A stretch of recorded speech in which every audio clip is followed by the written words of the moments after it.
Bonjour à tous, on se retrouve à Olivet dans le Loiret pour un chantier de climatisation. On va climatiser 4 pièces dans un pavillon. C'est Nicolas qui va s'occuper des travaux. Salut Nicolas. Oui, bonjour Arnaud. Alors Nicolas, explique-nous quel est le principe de la climatisation. Donc ici nous avons une climatisation pompe à chaleur réversible. Ici nous avons l'unité extérieure. Oui, Et ici nous avons l'unité intérieure en console basse. On peut l'avoir aussi en console murale.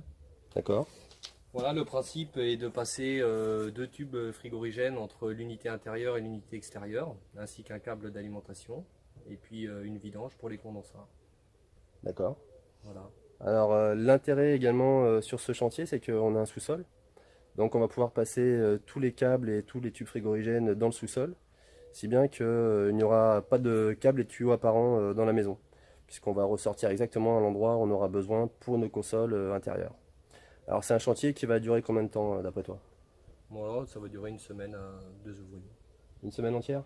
Oui, une semaine À à peine, peine, oui, à mais ça peine. dépend. 4 jours normalement. Voilà. Moi j'ai prévu 4 jours Nicolas. Donc Ouais, ouais. 4 jours pour nous pour climatiser, donc c'est 4 pièces. Et comme on est en pleine période où il fait très chaud, je pense que notre client sera bien satisfait. Donc on se retrouvera à la fin des travaux.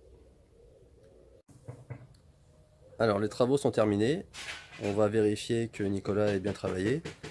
Donc on voit que là nous avons le groupe extérieur qui est posé sur des plots anti-vibratiles pour éviter que les vibrations ne se propagent dans la maison surtout.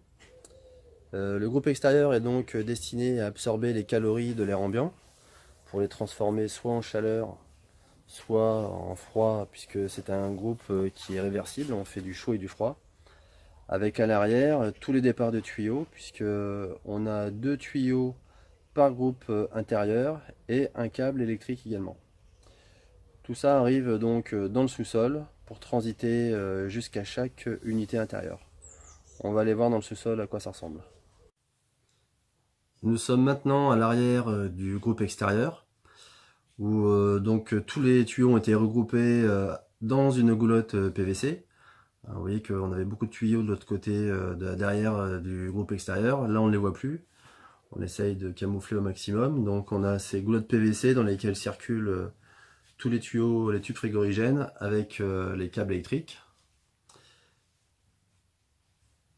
Donc, ils transitent pour aller vers chaque groupe intérieur. Donc, on essaye évidemment de camoufler au mieux pour qu'on ne voit pas ces tuyaux. On va remonter d'un étage pour aller au rez-de-chaussée et voir les consoles et l'unité murale. Nous sommes maintenant dans une des chambres de la maison où il y a une console installée. Donc la console est posée au sol et on remarque qu'on ne voit aucun tuyau. Le fait que nous ayons passé tous nos tuyaux dans le sous-sol font qu'on a pu remonter exactement à l'endroit qui nous convenait pour poser notre console et donc tout camoufler, on ne voit rien. On a un peu l'impression que c'est un convecteur électrique. Donc cette console a été dimensionnée suivant la puissance demandée, ça dépend du volume de la pièce. On voit que là, la marque installée est la marque Daikin.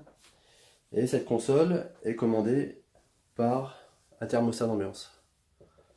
Chaque console a son propre thermostat, si bien qu'on peut réguler pièce par pièce. C'est plus comme sur une chaudière, par exemple, où on a un thermostat qui s'occupe de gérer la maison en entier. Là, on peut demander une certaine température à une pièce et avoir plus ou moins chaud ou froid sur les pièces d'à côté. On voit dans la chambre d'à côté qu'on a une console identique. On voit toujours pas les tuyaux. Et le thermostat d'ambiance. Alors on va aller voir la cuisine.